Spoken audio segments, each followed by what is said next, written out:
प्रभु जीशु ख्रीष्ट अति बहुमूल्य नाम परिवार समाचार आज अध्याय में आपण स्वागत जनाए।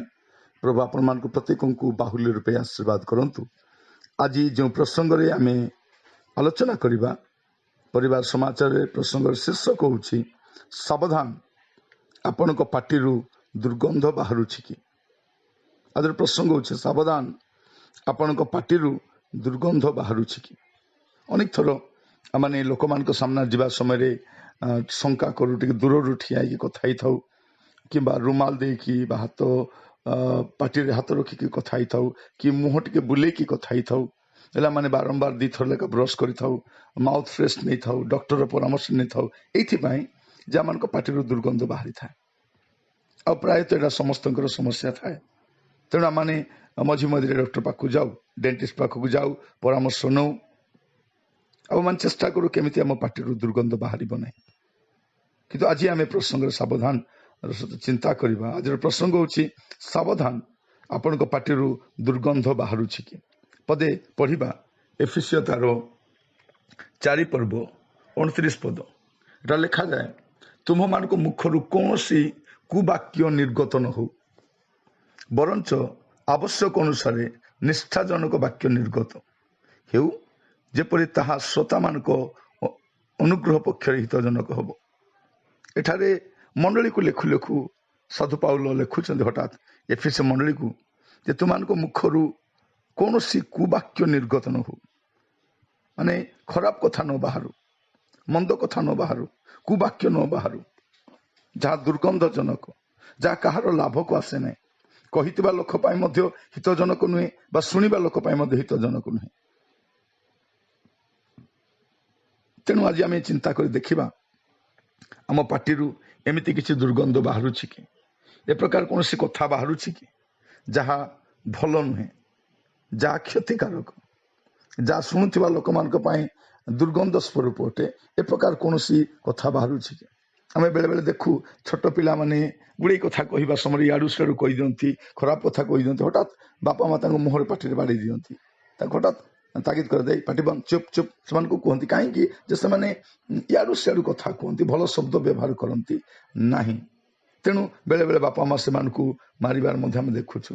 आज समय आम जो देखुचु जे आम टीवी हो बा मोबाइल हो बा कौन से लाफ्टर शो हो एनिमेटेड मूवी हो सेठी गुड़े शब्द गुड़ाक आस जहाँकि आम भल शब्द नुहे जहाँ मैंने व्यवहार करवा उचित नुहे किंतु से गुड़ाक आम दैनंदिन दिन जीवन आम व्यवहार कर गुड़े कथा आम पिला माने स्कूल रे सांग साथी मान सहित साई बस्ती रे मिसिबा समय गुड़े विषय शिखिकी आसी था बेले बेले आम आश्चर्य हो मो छुआटा केमिति एमिति कथा होची पर हठात आम देखू से जो सांग मान तो मिशुची से प्रकार कथबार्ता हुंती से प्रकार दुर्गंध कथा गुड़ा कहती भल कथा हुंती ना। तेणु मुझे आपण मान कहवाई चाहे सावधान आपण पार्टी एपरी दुर्गंध कथा बाहर कि। मु प्रथम कहवाई चाहे आपण निजे निजर पार्टी को आयत रखु कहवा पूर्व सचेतन हवा दरकार या द्वारा कहार निष्ठा हे कि कई जन आशीर्वाद पाइबे ना या द्वारा कहार क्षति हम यह कौन गोटे दुर्गंधजनक शब्द मु पुणी पचार आपणकर पार्टी गंधी थाए कि जदि पार्टी एगुड़ाक बाहर या दुर्गंध शब्द गुड़ाक आमको सचेतन होगा दरकार। प्रथम आम वयस्क लोक मैंने सावधान हवा आम कौन कथा कहूँ विशेषकर पिला सम्मुख कौन कहूँ कारण से आम ठार ही शिखती। तेणु पिला सानटी बेलू आप ट्रेनिंग दिंतु जब से उत्तम शब्द गुड़ाक आ क्लीन वर्ड्स गुड़ाक स्वच्छ शब्द गुड़ाक भाषा से भल थी छोटी बेलू आप शिखातु से तालीम दिंतु जे आउ शिखातु से भल शब्द गुड़ाक व्यवहार करें। और विशेषकर पिला माने घरे जो शब्द गुड़ाक व्यवहार करती से भूलती ना से दैनंदिन जीवन में एवं परवर्ती जीवन में से शब्द गुड़ाक से व्यवहार कर देखी था।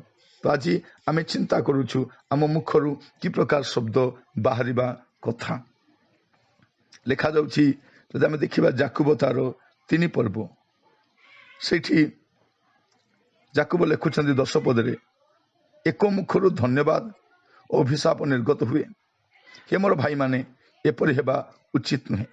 से कहते भाई माने आम पार्टी जो शब्द गुड़ाक बाहर एगुड़ाक गोटे पाटू दुई प्रकार शब्द केमती बाहर भल शब्द आउ मंद शब्द से कहते मिष्ट जल आउ खर जल केमती एकाठू बाहरी पारुछि अनेक थर आम जीवन में आम प्रकार परिस्थिति गुड़ा देकी गति करूँ और विशेषकर आम चर्च रे आसवा समय सहभागिता आसवा समय आम दूत भाया कथा हो कि आम किचेन रे आम बेडरूम रे आम घरे आम एकुटिया रहा समय आम कि प्रकार शब्द सब व्यवहार करूँ मुझे चाहे प्रिय भाई भाई मैंने आसु आमर कथा कहवा विषय आम संयत हो आम कौन कहूँ आम कौन कहूँ आम घरे दूत भाया रहा एवं बाहर कथबार्ता होगा समय आमर शब्द गुड़िक आम जगी रखा आम जगी रखा दरकार जब आम देखू से एफिसी मंडल को लिखा समय साधु पाउल गोटे कथा लिखुंट तार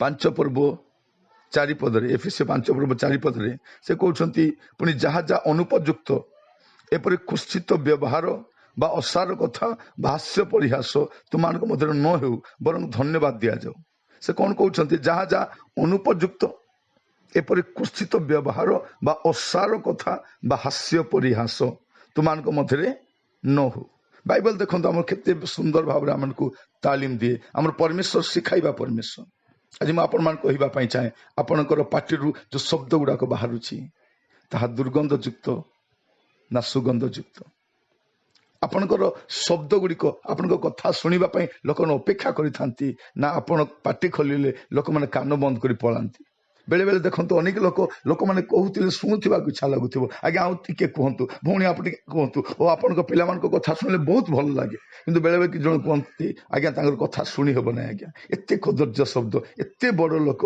एत धनी लोक एत भद्र लोक केमती एमती कथा हमें बेले बेले से प्रकार हुए आमर कथबार्ता ठीक न थाए आपण पार्टी ए प्रकार दुर्गंध बाहर कि मुझे पचारे चाहे जदि ए प्रकार दुर्गंध बाहर आज आम सचेतन होगा दरकार आम सावधान होगा दरकार जेपरी आम मुखर ए प्रकार दुर्गंध गुड़ाक न बाहर आग को जेपरी न बाहर से दिगरे आम सचेतन होगा दरकार सचेतन होगा दरकार कलस्य मंडल लिखा समय साधु पाउल लिखुंट 3 पर्व तार 7 और 8 पदरे पूर्वे तुम्हें माने मध्य यही सब विषय आसक्त थाई यही प्रकार आचरण करुथिल किंतु एबे तुम्हें माने मध्य ये सब विषय अर्थात क्रोध राग हिंसा निंदा मुखरु कुत्सित वाक्य ये सब परित्याग कर केते सुंदर देखंतु मंडली को शिक्षा दि जाउछि जे हमर जीवन बदलिले हेबो नै हमर कथावार्ता भी बदलिबार अछि हमर भाषा भी बदलिबार अछि आम मुखर कि प्रकार शब्द आम आउ से राग हिंसा क्रोध निंदा बेले बेले देखिए आम बहुत कान फुसफुस कर अन्य मानकर विरुद्ध में गुड़े कथा कही था कर्ण जप बहुत चली था ए कर्ण जपटा बहुत समस्याजनक प्रभु आम अनुग्रह करूँ कहानी निंदा जेपरी आम न करूँ मुखर कुत्सित वाक्य निर्गत न हो लिखा जाउछि ए सब परित्याग कर पूर्वे होउथिला किंतु एबे ए सब परित्याग कर प्रिय भाई भणी माने आपण मान कहिबा पई चाहे आमान को मध्ये कहिबा पई इच्छा लागिबो जब सामना रे केही कार चर्चा करूछंती कार बदनाम करूछंती का को थट्टा करूछंती परिहास करूछंती आमान को मध्ये इच्छा लागिबो किंतु आज परिवार समाज रे कहिबा पई चाहे बहुत ही गला से गुडा को आसु आम चेष्टा करू आम मुखरु आमर पाटीरु ए दुर्गंधता न बाहर एटा ब्रश करने द्वारा जाए ना एटा माउथ फ्रेश द्वारा जाए ना एटा डेंटिस्ट पाखु गले जाए ना एटा भितर बाहर एटा भितर बाहर ए सब भितर बाहर तेणु आसु आम चेष्टा करूँ एगुड़ाक जमी आम भितर बाहर प्रभु आम प्रत्येक अनुग्रह करूँ कारण यगुड़ाक एत कष्टदायक क्षतिजनक यह जे जानी से जानी आपणकर कथा शुणापी लोक पसंद करवा दरकार प्रत्येक शब्द गुड़ाक उत्तम आदरणीय होगा दरकार आम अनेक ब्यूटीफुल वर्ड्स गुड़ाक अच्छी आम ताक यूज करवा आम अभ्यास करवा दैनंदिन जीवन अभ्यास करवा आम प्रभु कतिक जावा आ प्रभु को कहवा प्रभु मत साहाय्य कर जेपरि मो मुखर जेकोसी शब्द बाहर प्रभु जेकोसी कथा बाहर ता दुर्गंधयुक्त न हो प्रभु ता सुगंधयुक्त हो ତାହା ଲବଣରେ ଲବଣଯୁକ୍ତ ହଉ ପ୍ରଭୁ। ମୋତେ ସାହାଯ୍ୟ କର ଯେପରି ମୋ କଥା ଶୁଣିବା ଦ୍ୱାରା ଲୋକମାନେ ଆନନ୍ଦିତ ହେବେ, ଲୋକମାନେ ଆଶୀର୍ବାଦ ପ୍ରାପ୍ତ ହେବେ, ଏପରି ମୋର ଶବ୍ଦ ଗୁଡ଼ିକ ହଉ ବୋଲି ଆମେ ପ୍ରଭୁଙ୍କୁ କହିବା ଦରକାର। ପ୍ରଭୁ ଆପଣମାନଙ୍କୁ ପ୍ରତ୍ୟେକଙ୍କୁ ସାହାଯ୍ୟ କରନ୍ତୁ ଯେପରି ଆଗକୁ ଆମେ ଯେଉଁ ଶବ୍ଦ ଗୁଡ଼ାକ ବ୍ୟବହାର କରିବା, ଯେଉଁ କଥା ଗୁଡ଼ିକ କହିବା, ୟା ଦ୍ୱାରା ଅନ୍ୟମାନେ ଆଶୀର୍ବାଦ ପ୍ରାପ୍ତ ହୁଅନ୍ତୁ, ଅନ୍ୟମାନେ ଆଶ୍ୱାସନା ପ୍ରାପ୍ତ ହୁଅନ୍ତୁ। ଚେଷ୍ଟା କରିବା ଆମେ ପ୍ରଭୁଙ୍କୁ କହିବା, ପ୍ରଭୁ ମୋତେ ଅନୁଗ୍ରହ କର। ଇଭେନ୍ ପ୍ରଭୁ ଯୀଶୁ ଖ୍ରୀଷ୍ଟ ବଢ଼େଇ ହେଲେ ମଧ୍ୟ, ବଢ଼େଇ ପରିବାରରେ ବଢ଼ିଥିଲେ ମଧ୍ୟ ତାଙ୍କ ମୁଖରୁ ଯେଉଁ ଶବ୍ଦ ବାହାରୁଥିଲା ଲୋକମାନେ ଚମତ୍କୃତ ହେଇଯାଉଥିଲେ, ଚମତ୍କୃତ ହେଇଯାଉଥିଲେ। ଆମର ଶବ୍ଦ ମଧ୍ୟ ସେପରି ହେବା ଦରକାର। ଦେଖାଯାଉଛି ଲୁକ ତାର 4 ପର୍ବ 22 ପଦରେ, ଆଉ ସମସ୍ତେ ତାହାଙ୍କ ସମ୍ବନ୍ଧରେ ସାକ୍ଷ୍ୟ ଦେବାକୁ ଲାଗିଲେ ଓ ତାହାଙ୍କ ମୁଖ ନିର୍ଗତ ଅନୁଗ୍ରହର ବାକ୍ୟରେ ଚମତ୍କୃତ ହେଲେ। ପୁଣି ସେମାନେ କହିବାକୁ ଲାଗିଲେ, ଏ କ'ଣ ଯୋସେଫର ପୁତ୍ର ନୁହେଁ? ଦେଖନ୍ତୁ ପ୍ରଭୁ ଯୀଶୁ ଖ୍ରୀଷ୍ଟଙ୍କ ମୁଖରୁ ଯେଉଁ ଅନୁଗ୍ରହର ବାକ୍ୟ ନିର୍ଗତ ହେଉଥିଲା, ଯେଉଁ ସୁନ୍ଦର ବାକ୍ୟ ନିର୍ଗତ, ଆଜି ମୁଁ କହିବା ପାଇଁ ଚାହେଁ, ଆସୁ ଆମେ ବି ଚେଷ୍ଟା କରୁ। ଯଦି ଆପଣଙ୍କ ପାଟିରୁ ଦୁର୍ଗନ୍ଧ ବାହାରୁଛି, ଆଜି କହିବା ପ୍ରଭୁଙ୍କୁ, ପ୍ରଭୁ ମୋ ପାଟି ଗନ୍ଧୁଛି, ପ୍ରଭୁ ପ୍ରଭୁ ମୁଁ କଥା କହିବା ସମୟରେ ଲୋକମାନେ ଦୂରକୁ ଚାଲି ଯାଉଛନ୍ତି, ପ୍ରଭୁ ମୁଁ କଥା କହିଲେ ଲୋକମାନେ ମୁଖ ମଡ଼ି ଦେଉଛନ୍ତି, କାରଣ ପ୍ରଭୁ ମୋ ପାଟିରୁ ଦୁର୍ଗନ୍ଧ ବାହାରୁଛି। ଆମେ ଏ ପ୍ରକାର ଦୁର୍ଗନ୍ଧ କଥା କହିଛୁ। ପ୍ରିୟ ଭାଇ ଭଉଣୀ ମାନେ ଆଜି ପ୍ରାର୍ଥନା କରିବା, ପ୍ରଭୁ କହିବା, ପ୍ରଭୁ ମୋତେ ସାହାଯ୍ୟ କର ଯେପରି ମୋ ମୁଖରୁ ଆଉ ଦୁର୍ଗନ୍ଧ ଯୁକ୍ତ ବାକ୍ୟ ନୁହେଁ, ପ୍ରଭୁ ଗୋଟେ ସୁଗନ୍ଧି ବାକ୍ୟ ବାହାରିବ।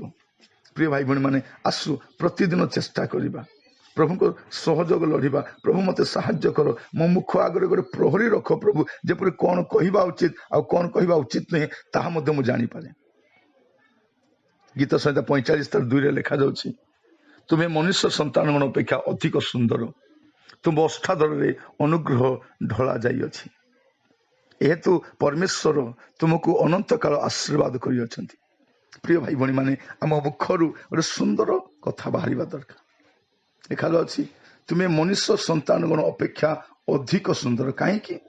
ତୁମ ଓଷ୍ଠାଧରରେ ଅନୁଗ୍ରହ ଢଳା ଯାଇଅଛି। ପ୍ରଭୁ ଆପଣଙ୍କୁ ଅନୁଗ୍ରହ କରନ୍ତୁ, ମୋତେ ଅନୁଗ୍ରହ କରନ୍ତୁ।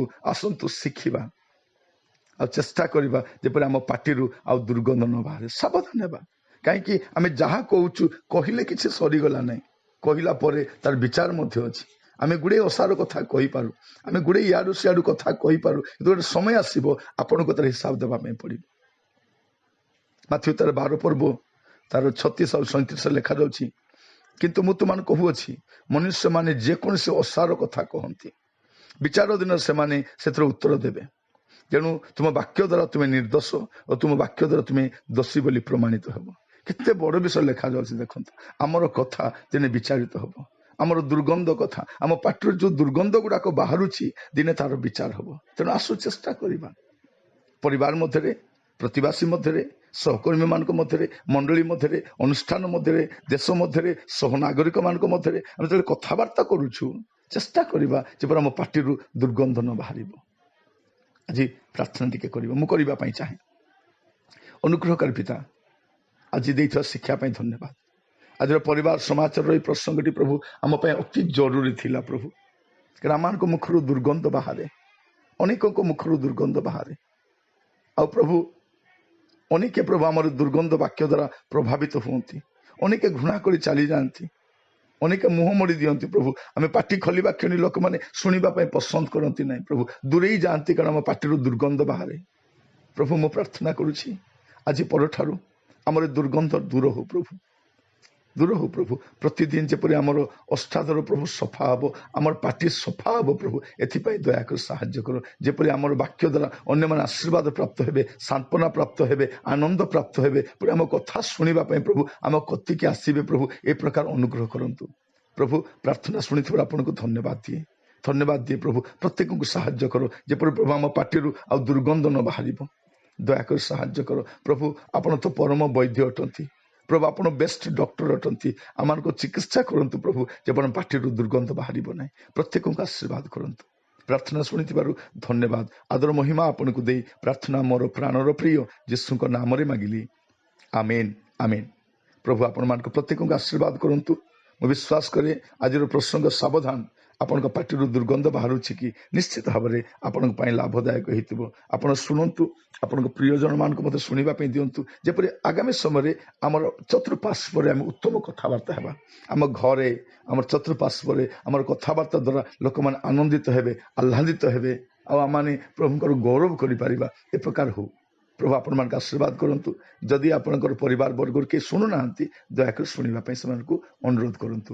ଆଗାମୀ ସମୟରେ ପୁଣି ସାକ୍ଷାତ କରିବା ପ୍ରଭୁ ଅନୁଗ୍ରହ କଲେ ନୂଆ ଅଧ୍ୟାୟରେ ପରିବାର ସମାଚାରର ଗୋଟେ ନୂଆ ଅଧ୍ୟାୟ ନେଇ ଆମେ ଜଡ଼ିତ ହେବା। ସେତେବେଳେ ପର୍ଯ୍ୟନ୍ତ ବିଦାୟ ଦିଅନ୍ତୁ। ନମସ୍କାର।